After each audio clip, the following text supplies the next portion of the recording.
Pastor Benny Hinn is celebrating 40 years of ministry, taking the gospel to the nations of the world. Look to our precious Jesus today, who saves, heals, delivers, prospers, and blesses. This is your day for a miracle. பிசாசுக்கு இடங்கொடாமலும் இருங்கள் என்று தேவன் நமக்கு கட்டளையிட்டிருக்கிறார்.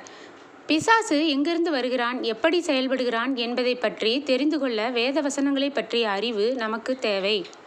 ஆனாலும் நம் வாழ்க்கையில் அவனை நுழையவிடக் கூடாது. கிறிஸ்துவை பின்பற்றுகிறவர்கள் சுட்டிக்காட்டுகின்ற வேதவசனம் யாக்கோபு 4:7 பிசாசுக்கு எதிர்த்து நில்லுங்கள், அப்பொழுது அவன் உங்களை விட்டு ஓடிப்போவான். ஆனால் அதே வசனத்தின் முன்பகுதி நாம் என்ன செய்ய வேண்டும் என்பதை சரியாக சொல்கிறது. ஆகையால் தேவனுக்கு கீழ்ப்படிந்திருங்கள். பிசாசே, நான் உனக்கு எதிர்த்து நிற்கிறேன் என்று திரும்ப திரும்ப சத்தமாக சொல்வதால் பிசாசு பயந்து விட மாட்டான். நம் வாழ்க்கையை கர்த்தருக்கும் அவருடைய அதிகாரத்துக்கும் முற்றிலும் ஒப்பு கொடுத்தால் மட்டுமே அவனுடைய தாக்குதலை சமாளிக்க முடியும். எனவே எதிரியாகிய சாத்தானை தேடுவதில் உங்கள் நேரத்தை வீணாக்குவதற்கு பதிலாக சிந்தை, ஆத்துமா, இருதயம் மூன்றையும் தேவனிடம் திருப்பி அவருடைய பாதுகாப்புக்குள் இளைப்பாருங்கள். மிகப்பெரிய ஏமாற்றுக்காரனான சாத்தானுக்கு எதிர்த்து நின்று வெற்றி பெறுவதற்கு அவனுடைய தோற்றம், திட்டங்கள், உருவம், நோக்கம் இவற்றை பற்றி அறிந்து கொள்ள வேண்டும். அவன் எப்படி இருப்பான், என்ன செய்வான் என்று அறிந்து கொள்ள வேண்டும். சாத்தானை குறித்து நீங்கள் தெரிந்து கொள்ள வேண்டிய 20 உண்மைகள். 1. பிசாசு தேவனால் படைக்கப்பட்டவன். சர்வ வல்லவரால் படைக்கப்பட்ட எல்லாமே பூரண அழகுள்ளதாய் இருக்கும் என்பதை நாம் எப்பொழுதும் நினைவில் வைக்க வேண்டும். பிசாசும் கூடதான். லூசிபர் வானத்திலிருந்து விழுவதற்கு முன் தேவன் அவனிடம், நீ சிருஷ்டிக்கப்பட்ட நாள் துவங்கி உன் வழிகளில் குறையற்று இருந்தாய். பின்பு பவுல் எழுதுகிறார், ஏனென்றால் அவருக்குள் சகலமும் சிருஷ்டிக்கப்பட்டது, பரலோகத்தில் உள்ளவைகளும் பூலோகத்தில் உள்ளவைகளுமாகிய காணப்படுகிறவைகளும் காணப்படாதவைகளுமான சகல வஸ்துக்களும், சிங்காசனங்கள் ஆனாலும் கர்த்தத்துவங்கள் ஆனாலும் துரைத்தனங்கள் ஆனாலும் அதிகாரங்கள் ஆனாலும் சகலமும் அவரை கொண்டும் அவருக்கென்றும் சிருஷ்டிக்கப்பட்டது. 2. பிசாசு பூமியின் முதல் ராஜா. வானத்திலிருந்து தள்ளப்பட்ட சாத்தான் அதற்கு முன்பு இந்த கிரகத்தை ஆண்டு வந்தான். பூமி அவனுடைய ராஜ்யம். ஏசாயா புஸ்தகத்தில் பிசாசு சொன்னான், நான் வானத்துக்கு ஏறுவேன், தேவனுடைய நட்சத்திரங்களுக்கு மேலாக என் சிங்காசனத்தை உயர்த்துவேன். ஏசாயா 14:13. 3. பிசாசு சரீரத்தோடு காணப்பட்டிருக்கிறான். கொம்புகளும் நீல வாளும் உடையவனாய் கையில் ஆயுதத்தோடு பிசாசை நம்மில் அநேகர் கற்பனை செய்கிறோம். விதவிதமான கருப்பு உடைகளையும் பார்த்திருக்கிறோம். இயேசுவை சோதிக்கும்படியாக மலைமேல் பிசாசு தோன்றின போது மனித சரீரத்தோடு நடந்ததையும் இயேசுவுடன் பேசியதையும் பார்க்கிறோம். யோவான் எழுதின வெளிப்படுத்தின விசேஷத்தில் பிசாசின் உடம்பை சங்கிலியால் கட்டின தேவதூதனை கண்டதாக எழுதுகிறார். 4. பிசாசுக்கு இருதயம் உண்டு. சாத்தானுக்கும் உள்ளான மனிதன் இருப்பதையும் அவன் உணர்ச்சி உடையவனாய் தீர்மானம் எடுக்கிறவனாய் இருப்பதை வேத வசனங்களிலிருந்து அறிகிறோம். சர்வ வல்லவருக்கு சாத்தான் சவால் விட தீர்மானித்ததை விவரிக்கும் பொழுது நாம் வாசிக்கின்றோம், தேவனுடைய நட்சத்திரங்களுக்கு மேலாக என் சிங்காசனத்தை உயர்த்துவேன், உட்புறங்களில் உள்ள ஆராதனை கூட்டத்தின் பர்வதத்திலே வீற்றிருப்பேன் என்றும், நான் மேகங்களுக்கு மேலாக உன்னதங்களில் ஏறுவேன், உன்னதமானவருக்கு ஒப்பாவேன் என்றும் நீ உன் இருதயத்தில் சொன்னாயே. அவன் சர்வ வல்லவரை போல் இருக்க விரும்பினான். 5. பிசாசு பெருமை நிறைந்தவன். விழுதலுக்கு முன்னானது மனமேட்டிமை. இது லூசிபரின் வாழ்க்கைக்கு நிச்சயம் பொருந்தும். தன்னை குறித்த புகழ்ச்சி அவனுக்கு உண்டென்று வேதம் தெளிவாக சொல்கிறது. உன் அழகினால் உன் இருதயம் மேட்டிமையாயிற்று, உன் மினுக்கினால் உன் ஞானத்தை கெடுத்தாய், உன்னை தரையிலே தள்ளி போடுவேன், ராஜாக்கள் உன்னை பார்க்கும்படி உன்னை அவர்களுக்கு முன்பாக வேடிக்கையாக்குவேன். 6. பிசாசு பேசும் தன்மை உடையவன். யோபுவின் விசுவாசம் கடுமையாக சோதிக்கப்படும் முன்பாக சாத்தான் தேவ சமூகத்தில் வந்து நின்றான். கர்த்தர் சாத்தானை நோக்கி, என் தாசனாகிய யோபின் மேல் கவனம் வைத்தாயோ? உத்தமனும் சன்மார்க்கனும் தேவனுக்கு பயந்து பொல்லாப்புக்கு விலகுறவனுமாகிய அவனைப் போல பூமியில் ஒருவனும் இல்லை என்றார். அதற்கு சாத்தான், யோபு விருதாவாகவா தேவனுக்கு பயந்து நடக்கிறான்? நீர் அவனையும் அவன் வீட்டையும் அவனுக்கு உண்டான எல்லாவற்றையும் சுற்றி வேலியடிக்கவில்லையோ என்றான். கர்த்தர் முடிவாக சொன்னபோது அவருடைய சமூகத்தை விட்டு சாத்தான் ஓடிப்போனான். புதிய ஏற்பாட்டிலும் சாத்தான் இயேசுவிடம் பேசுகிறதை பார்க்கிறோம். நீர் தேவனுடைய குமாரனே ஆனால் இந்த கல்லுகள் அப்பங்களாகும்படி சொல்லும் என்றான். 7. பிசாசுக்கு வல்லமை உண்டு. பிசாசின் வல்லமை அந்தி கிறிஸ்துவில் வெளிப்படும். அந்த அக்கிரமக்காரனுடைய வருகை சாத்தானுடைய செயலின்படி சகல வல்லமையோடும் அடையாளங்களோடும் பொய்யான அற்புதங்களோடும் வானத்தில் நடந்த யுத்தத்தின் முடிவில் ஒரு மிருகம் எழும்பி வருவதை யோவான் கண்டார். வலு சர்ப்பமானது தன் பலத்தையும் தன் சிங்காசனத்தையும் மிகுந்த அதிகாரத்தையும் அதற்கு கொடுத்தது. வெளிப்படுத்தல் 13ஆம் அதிகாரம் 2ஆம் வசனம். 8வது, பிசாசுக்கு ஆசைகள் உண்டு. உங்கள் ஆத்துமாவின் எதிரியாகிய சாத்தான் சில குறிக்கோள்களை அடையும்படி சுற்றித் திரிகிறான்.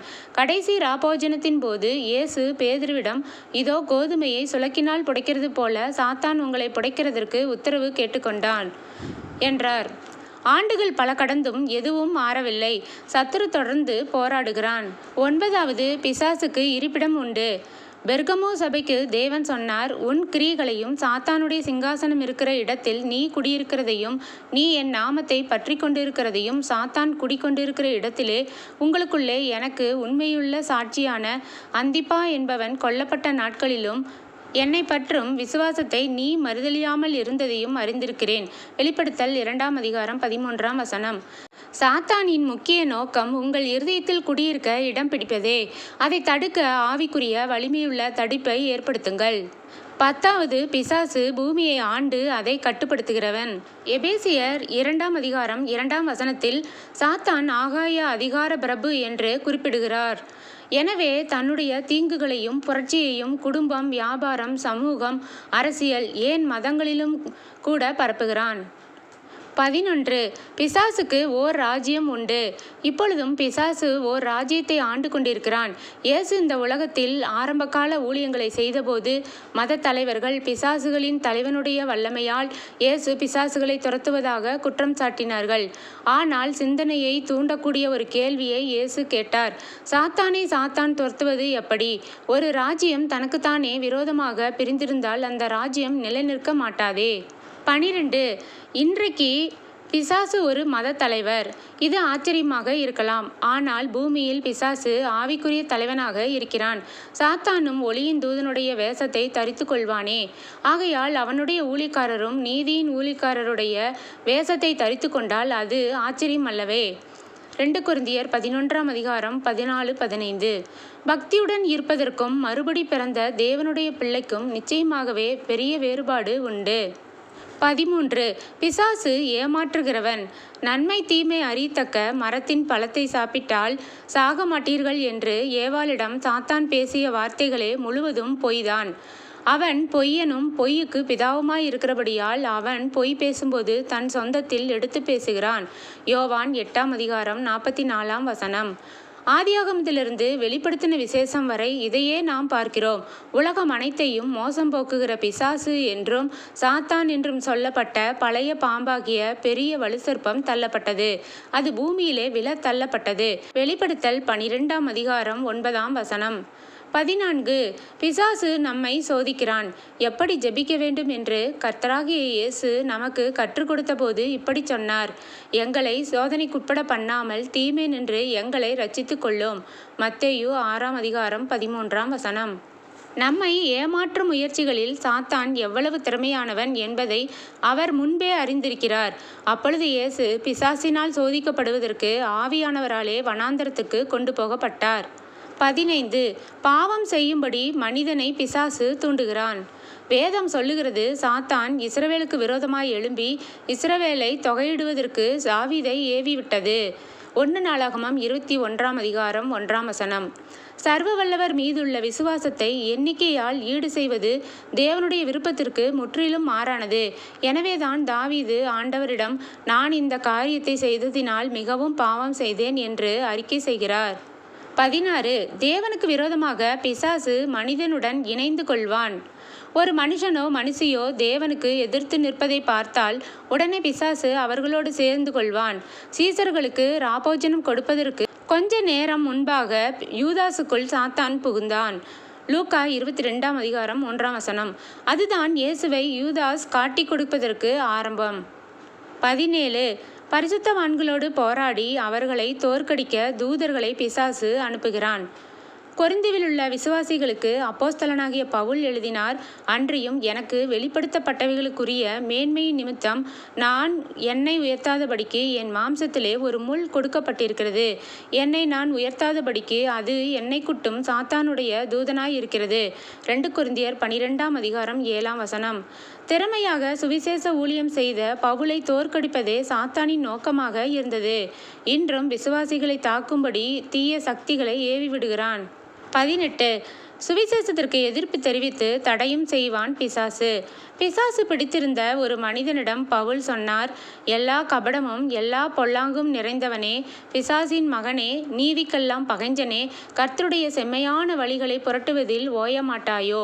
அப்போஸ்தலர் 13:10 சாத்தானின் இன்னொரு நோக்கம் நற்செய்தி கேட்ட மக்களிடமிருந்து வேத வசனங்களை திருடுவது.